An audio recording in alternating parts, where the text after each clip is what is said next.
February 16th, 2025. 3 people were arrested on a property in Frostburg, Maryland, on the charges of trespassing, obstruction, and possession of a handgun in their vehicle, after the owner of the property informed the cops that there were some suspicious people on his property, and he wanted them out.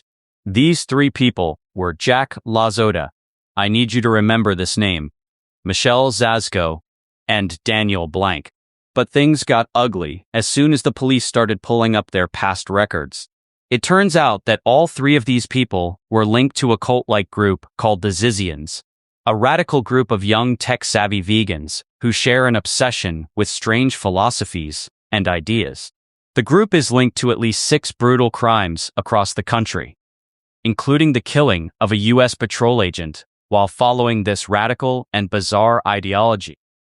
Now, before we go any further, it's important to understand how this whole Zizian thing started. And to do so, let's meet the person who started all this, Zach LaSota. Do you remember the name? Zach LaSota, also known as Ziz, the name on which the Zizian cult is based. A 34-year-old transgender with a heavy tech background, including an internship at NASA. Fascinated by the idea of effective altruism and rationality movements, LaSota moved to the San Francisco Bay Area in 2016 and started working for Google, took part in an apprenticeship by the Machine Intelligence Research Institute and the Center for Applied Rationality, and gradually became a part of a nationalist movement in Berkeley. In her mind, this was the only way to save the world. LaSota kept posting about her expertise on her blog, named Sinceriously, which has now been archived. In the blog, LaSota used the nickname Ziz and penned different sorts of extremist ideas about veganism, rationality, and how society was destroying everything and someone needed to save it. We all know who that someone was, right? Ziz even had a theory that the human consciousness can be split between 2 hemispheres of the brain, which are of different genders and often try to kill each other. Her theories and ideas were so extreme that even the rationalist movement couldn't handle them. And as a result, she was no longer allowed to attend the rationalist group events, which, in her opinion, was discrimination and sexual misconduct. In the meantime, Ziz's blog was continuous, and she had also managed to grab the attention of some people with good education backgrounds, transgenders with autism, and others who were easy to manipulate, and created a so-called cult known as the Zizians. To continue her work towards saving the world, as she would claim in her blogs, LaSota decided to build an army of people like her, and thus acquired a World War II-era tugboat called the Caleb, and started living in it for the next 5 years, completely detached from the outside world, which, in their opinions, was too harsh on rational thinkers like them. Things were managed for the next few years as the rationalist fleet, which is what they called their boat, remained on the waters of the San Francisco Bay Area. However, since the boat was too old and damaged, it eventually sank, forcing the group to scatter and live in recreational vehicles on land. And this is how poor Curtis Lind became the first known victim of the Zizians. Curtis Lind, an 82-year-old property owner in California, lends 3 members of the Zizians, Jack LaSota and 2 others, space in his trailer park for around $2,000 a month. In the start, everything was going normal. But soon, they stopped paying the rent. Soon, Lind requested the group to make some sort of payment, but there was no response from the Zizians, and they even refused to leave the place, even after multiple warnings. Frustrated and angry, Lind gave them a final deadline to make the payment, but little did he know that it was going to be one of the biggest mistakes of his life. On November 15th, 2022, just 2 days before the final deadline, the Zizians brutally attacked Lind and stabbed him multiple times. According to the reports of one of the local police officers, one of the members of the group swung a sword, which eventually blinded him in the right eye.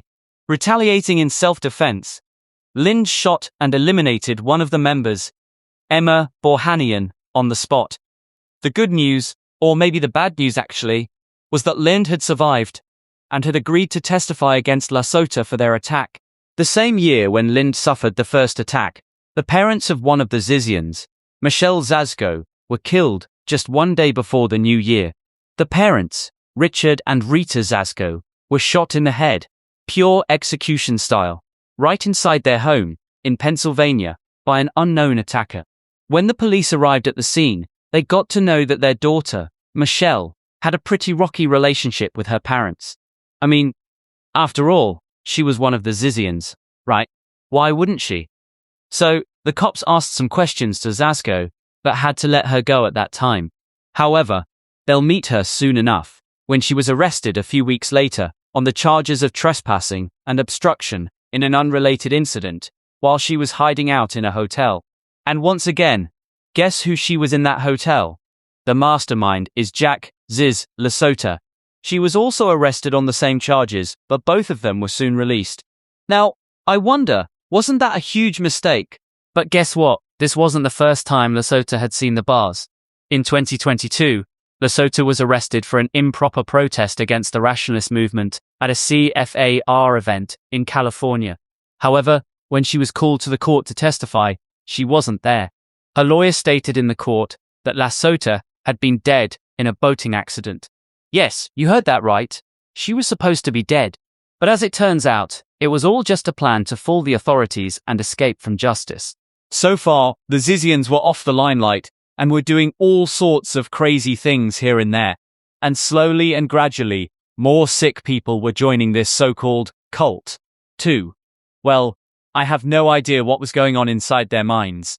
The good news is that January 25 was a really bad month for the Zizians and all its followers. First, Curtis Lind had successfully recovered from his injuries and had agreed to testify against LaSota for the incident that took place 2 years earlier. However, just 2 days before the hearing in January, Lind was fatally stabbed in the neck outside his home, stopping him from testifying against the Zizian leader. The cops arrested 22-year-old Maximilian Snyder, and according to his acquaintances, Snyder was familiar with Ziz's writings and had even publicly mentioned that he had tried to raise money for Ziz's initial bail. To make things even worse, just a few days later to the brutal killing of Curtis Lind, there was another deadly conflict that brought the Zizians into the media, and this time were serious on a whole different level. In the town of Coventry, Vermont, on January 2025, U.S. Border Patrol agent David Maland conducted what seemed like a routine traffic stop while he was patrolling the interstate highway that led to Canada. While doing his job, he noticed a suspicious vehicle and stopped it to find none other than 2 wanted Zizians, Felix Backholt and Teresa Youngblood. What started as a regular stop soon escalated into a deadly shootout after the duo started resisting the patrol agents and pulled out arms. This fatal shootout took the life of the 44-year-old Agent Maland and the passenger of the vehicle, Felix Backholt, a German national who was also listed in the court documents as Ophelia died during the confrontation.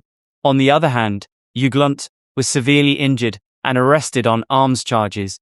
When the cops searched the vehicle, they found guns, ammunition, cell phones wrapped in aluminum foil, 2 walkie-talkies, 2 full-face respirators, and tactical gear including a ballistic helmet and night vision glasses.